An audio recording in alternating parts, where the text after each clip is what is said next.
Have you ever felt? Are you listening? Damn. What's up, YouTube? Thank you for tuning in to another episode of Race to 100. I'm Neil Batang. I'm Rick Thorcell, and we are on episode number 41. And today's a beautiful day. Episode 41 for the 41 points. Oh my God! For the 41 points, King James scored, And not Kyrie only for Irving. the 41 points, for the 41 points that Mr. Kyrie Irving scored. Man. First time we watched history. Neil and I, for whatever god darn reason, decided to watch this game together. I felt like it was a masochistic move on my part, but needless to say, the Cavs ended up pulling it out, ended up winning 112-97, with history being made. First teammates in history to score over 40 points in an NBA game. So, that was exciting. That's pretty tight. Kobe and Shaq never did that. Clay and Steph never did that. Dwayne and LeBron never did that. Michael and Scottie never did that. I have to say, though, Kyrie and LeBron James pulled it out.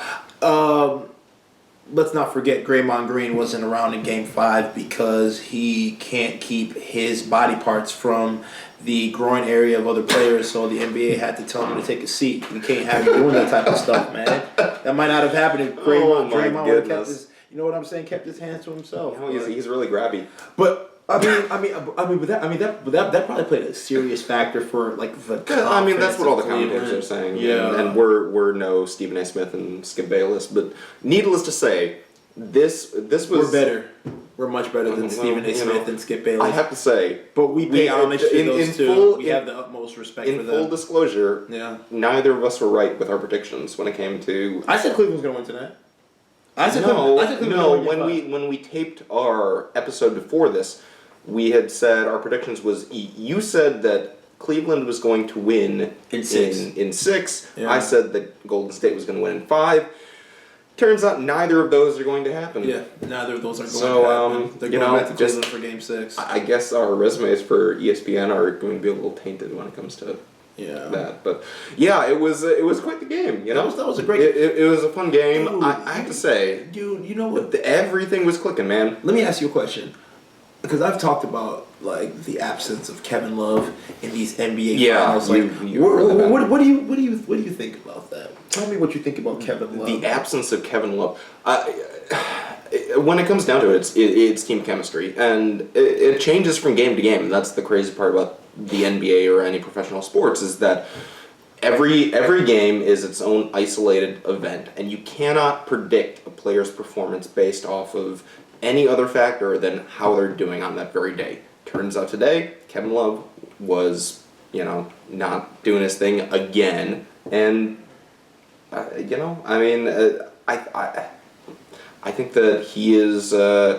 He does not have the same sort of team chemistry that, say, LeBron and Kyrie. They're on the same page. They're on the same track. You know what I'm saying? And Kevin Love is just always on the outskirts, wondering what the hell is happening. And I don't understand necessarily if it's because he's a terrible defender. You say Kevin Love is going to be gone next season. What? No. Oh, man, you're good. You see how he segued into that? Let me tell you what happens, right? So, Golden State will unfortunately win the series in 7 games, right? Cleveland will win Game 6. Wait, Kevin Love will have a historical moment. Kevin Love will have I hope I'm wrong, but let's be honest here. Cleveland had to get it done in 6, but Golden State will get it done in 7. Cleveland's going to win Game 6, right? Kevin Love will be a contributing factor. Cleveland's going to lose Game 7, and Kevin Love will be missing in action. He'll be MIA, and will have us all wondering, what's this guy doing? They're paying him $90 to $120 million. Maybe they can hire Draymond Green to feel him up or something. No, what they need to do, man. This guy has a crush on Draymond. This is what has to happen. All right, so after Cleveland loses Game 7, Kevin Love needs to be traded, and they have to get Carmelo Anthony onto the team, move him up to the 3 spot, and then move LeBron up to the 4. Really? Yeah, send Kevin Love to New York. Carmelo Anthony waives his no-trade clause. He comes to Cleveland. He plays 3. LeBron plays 4. Because Kyrie's a baller, right? I don't think that Chris Paul, I know that's his boy, they're best friends. I don't think Chris Paul could score 41 points in an NBA Finals game. And the guy's 24. The kid is a baller. You don't get rid of that. You keep everyone on that team together if you can. Get rid of love. What is love?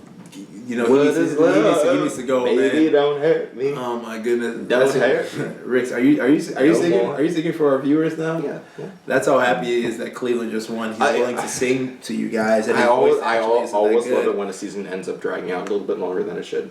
That's what's up. But they're gonna lose.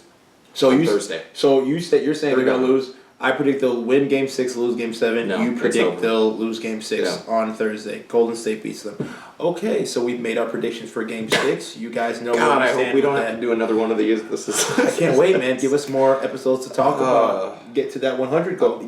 We're gonna get there.